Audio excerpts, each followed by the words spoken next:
Абай Құнанбаев 8-ші қара сөз. Осы ақылды кім үйренеді, насихатта кім тыңдайды? Біреу болыс, біреу би. Олардың ақыл үйренейін, насихат тыңдайын деген ойы болса, ол орынға сайланып та жүрмеседі.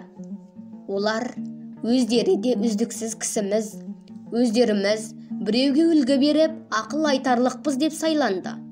Өздері түзеліп жеткен, енді елді түзерлігі ақ келген. Ол не қылып тыңдасын, және тыңдайын десе де қолы тие ме? Басында өзіндік жұмысы бар, ұлығымызға жазалы болып қаламыз ба, әлдегі елдегі бұзақыларымызды бүлдіріп аламыз ба, немесе халқымызды бүлдіріп аламыз ба, яки өзіміз шығынымызды толтыра алмай қаламыз ба деген ебіне қарай біреуді жетілтейін деп, біреуді құтылтайын деген бейнетінің бәрі басында қолы тимейді. Байлар, олар өздері де бір күн болса да дәулет қонып, дүниенің жарымы басында тұр. Өзінде жоқты малыменен сатып алады. Көңілдері көкте, көздері аспанда, адалдық, адамдық, ақыл, ғылым, білім, еш нәрсе малдан қымбат демейді. Мал болса, Құдай тағаланы да паралап алса болады дейді.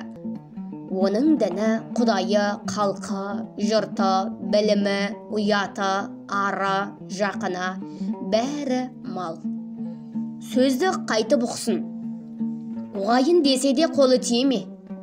Ол малды суармақ, тойғызбақ, саудасын жиғызбақ, күзеттірмек, бақтырмақ, ұры бөрі, қыс, суық, сұғанақ солардан сақтанбақ, солардан сақтарлық кісі таппақ. Оның бәрін жайғастырып, аяғын алып келіп, мақтанға орналастырғанша қашан қолы тимейді.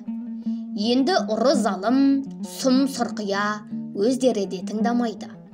Онша-мұнша қой жүнді қоңыршалар күнін де көре алмай жүр.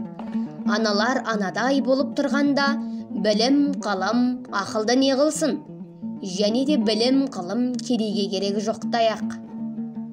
Бізді не қыласың? Ана сөзді ұғарлықтарға айт, дейді. Оның өзгеменен ісі жоқ. Ана алдындағы үшеуіндей болған жанның ойында ешбір қайғысы, мұңы болмаса керек.